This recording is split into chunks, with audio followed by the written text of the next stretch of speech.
से संबंधित एक प्रश्न पूछना चाहती हूँ आपसे कि आशीर्वाद में ऐसा कौन सा तत्व होता है क्या हमारे शरीर के रसायनों को जो परिवर्तित कर बात है जो आज की भाषा में कहें तो ये रेकी है।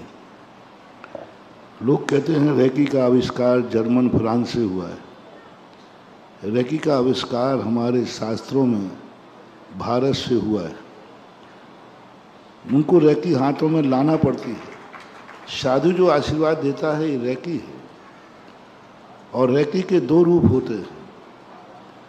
देने वाला यदि सही है और भावना करके भी दे रहा है तो प्रभाव पड़ेगा, ये कोई नियम नहीं है।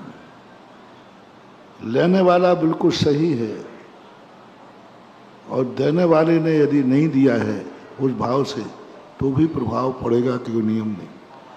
रेकी दोनों तरफ से एक्सेप्ट होती है। इधर साधु गुरु आशीर्वाद उठाते हुए इस हाथ के उठना जैन दर्शन में आशीर्वाद नहीं कहा। इस मुद्रा को आशीर्वाद का कहीं हमें शब्द रोचन नहीं हुआ। हाथ का उठना ये अभय दान है, अभय दान का प्रतीक है। शास्त्रों में दाएं हाथ का उठना ये अभय दान का प्रतीक है। अब अभय दान को एक अच्छी भाषा में आशीर्वाद कहने लगे। तो ये आशीर्वाद कोई साधारण चीज नहीं है। ये चार दानों में एक दान है, अभय दान। जैसे आप औषधि दान देते, आहार दान देते, शास्त्र दान देते और अभय दान भी एक आता है। तो साधु जब हाथ उठाता है तो सबसे बड़ा अभय दान का पुण्य लगता है। और अभय दान का अर्थ क्या होता है? समस्त विपदाओं से, समस्त बीमारियों से दूर होना। तो साधु जब हाथ उठाते समय अभय दान का यदि उपयोग ला दे कि मैं किसी को आशीर्वाद तो क्या दे सकूंगा, मैं किसी की किस्मत क्या बदल सकूंगा, लेकिन मेरी भावना है कि मैं सारे जगत को अभय दान देता हूं। और ये अभय दान की जब बात सब साधु के मन में आ जाती है, बस वो दान प्रभावकारी हो जाता है। जैसे आप रोटी खिला रहे हो किसी को, उससे ना तुम्हें पुण्य बंद होगा, खाने वाले की भूख तो मिट जाएगी, भूख मिट जाएगी, लेकिन उस भोजन खाने से उसके परिणामों में शुद्धि नहीं आएगी। अब वही रोटी आप रोटी भूखा मान के मत खिलाओ, वही रोटी आप आहार दान के रूप में दो तो वो चमत्कारी हो जाएगी। रोटी खिलाना और आहार दान देने में कितना अंतर है? रोटी खिलाते समय जो भाव और आहार दान देते समय भाव में अंतर है कि नहीं? रोटी एक माँ अपने परिवार को रोटी खिलाती है और वही माँ साधु को आहार दान देती है, दोनों में अंतर है कि नहीं? तो जैसे एक रोटी वही है, लेकिन जब वो दान का संकल्प कर लेता है श्रावक तो वही रोटी धर्म हो जाती है, धर्म बढ़ाती है और जिसको देती है उसका भी धर्म बढ़ाएगी, क्योंकि दान धर्म हो गया। तो देने वाले का भी धर्म बढ़ेगा और दान दिया है तो लेने वाले का भी। बस यही बात यहाँ है। जब मैं आशीर्वाद न देकर अभय दान के रूप में हाथ उठाऊं तो देने वाले को भी पुण्य का बंध है और जिसको दिया जा रहा है उसको भी पुण्य का बंध है। इसलिए यह मुद्रा अभय दान की मुद्रा मानना चाहिए। मैंने इस पर बहुत शोध किया, बहुत देखा कि आशीर्वाद उठाने की परंपरा क्यों चली। आगम में तो ऐसा कहीं नहीं लिखा कि हाथ उठा के आशीर्वाद देना चाहिए। हाथ उठा के आशीर्वाद देने के शब्द मिले हमें, आशीर्वाद देते समय ये शब्द बोलना चाहिए, लेकिन हाथ उठाने की मुद्रा का फिर इसको खोजते खोजते पता चला कि हाथ उठाने की परंपरा अभय दान का प्रतीक है। तो जब ये आशीर्वाद अभय दान के रूप में उठता है तो नियम से ये आशीर्वाद चमत्कारी हो जाता है। और लेने वाला, यदि लेने वाला व्यक्ति इसे अभय दान मान के स्वीकार करता है। जैसे तुम्हारी रोटी मैं रोटी मान के स्वीकार करूंगा क्योंकि मुझे भूख लगी है, मुझे भूख लगी है और तुम रोटी दे रहे हो, मैं रोटी ले रहा हूं। क्योंकि भूख किससे मिटती है? रोटी से। मुझे भूख लगी है और मेरे देते समय आ गया भाव, ये रोटी दे रहा है, मैं रोटी खा रहा हूं क्योंकि रोटी से मेरी भूख मिटेगी। तो वह रोटी हमारे लिए कोई कार्यकारी नहीं होगी, भूख तो मिट जाएगी। लेकिन जब आहार लेते समय मेरा भाव आ जाए, मैं रोटी नहीं ले रहा हूं, आहार दान ले रहा हूं। रोटी नहीं ले रहा हूं, मैं आहार दान ले रहा हूं। और दान सो धर्म है।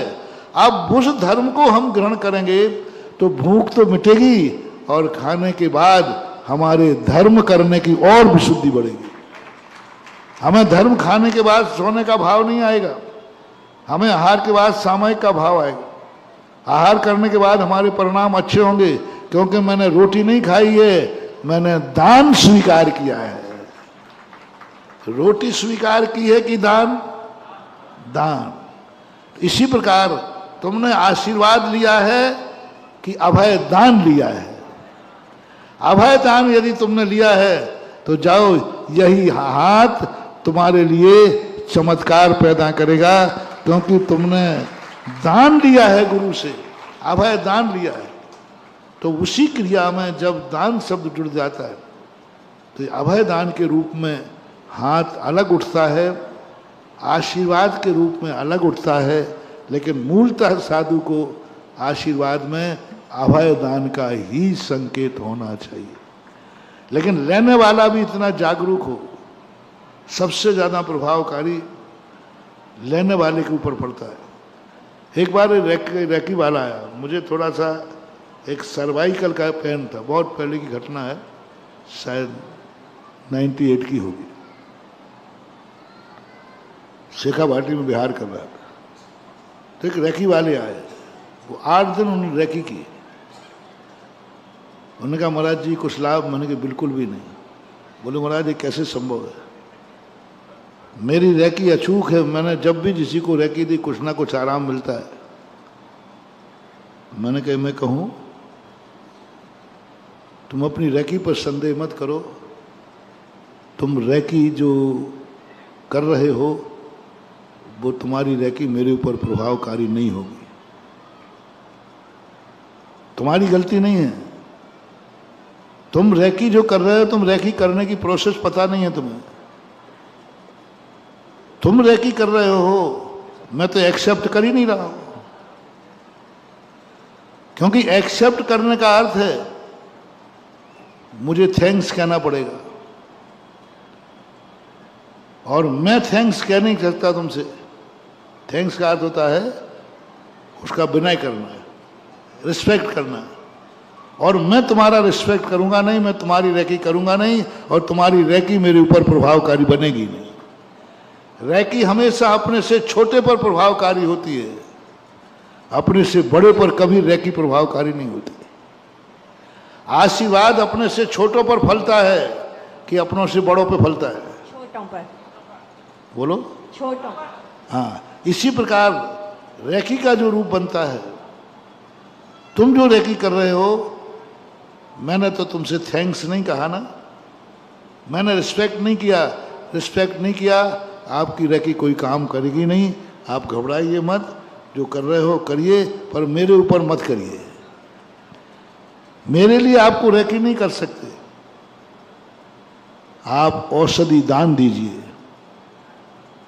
आप औषधि के दान के रूप में यदि आप करेंगे तो आपका प्रभाव पड़ेगा, क्योंकि औषधि दान जो दिया जाता है उसमें एक अलग भावना उत्पन्न होती है। तो इसलिए ये दान के इसमें, तो जब व्यक्ति सामने वाला भी उसको उतनी श्रद्धा से स्वीकार करे, उतनी आस्था से स्वीकार करे, देने वाला तो सदा अच्छे भाव से लेता है, लेने वाला यदि समर्पण भाव से ले ले तो फिर कार्य हो जाता है, ऐसा मन है।